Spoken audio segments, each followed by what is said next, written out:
Bread omelette. তৈরি করতে যে সকল উপকরণ লাগছে সেগুলো হলো bread slice 1 piece, cheese slice 1 piece, ডিম 2টি, টমেটো সস 1 টেবিল চামচ, লবণ 1/4 চা চামচ এবং বাটার 2 চামচ।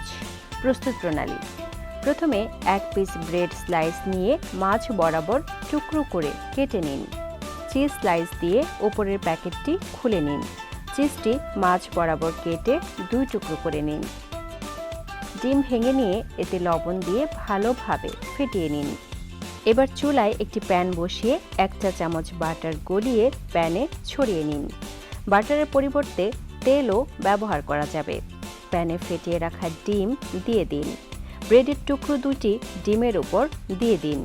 ব্রেডটি উল্টে পাল্টে ব্রেডের 2 পাশে ভালোভাবে ডিম লাগিয়ে নিন। এবার চুলার আঁচ লোতে রেখে কিছুক্ষণ অপেক্ষা করুন। ডিমের নিচের পাশটা হয়ে এলে সাবধানে উল্টিয়ে দিন। অপর পাশটাও ভাজা হয়ে এলে 1 চা চামচ বাটার দিন। বাটার দেওয়ার পর ডিম ও ব্রেড নেড়ে চেড়ে ঘুরিয়ে ভেজে নিন। এবার ভাজা ব্রেডের উপর চিজের টুকরো বসিয়ে দিন। উপরে কিছুটা টমেটো সস দিয়ে ডিমটির চারপাশ ভাঁজ করে 4 কোনা করে নিন। এবার অমলেটটি 2 ভাঁজ করে এপাশ ওপাশ ভেজে প্যান থেকে নামিয়ে নিন। এবার একটি সার্ভিং প্লেটে নিয়ে মাঝ বরাবর কেটে পরিবেশন করুন মজাদার ব্রেড অমলেট।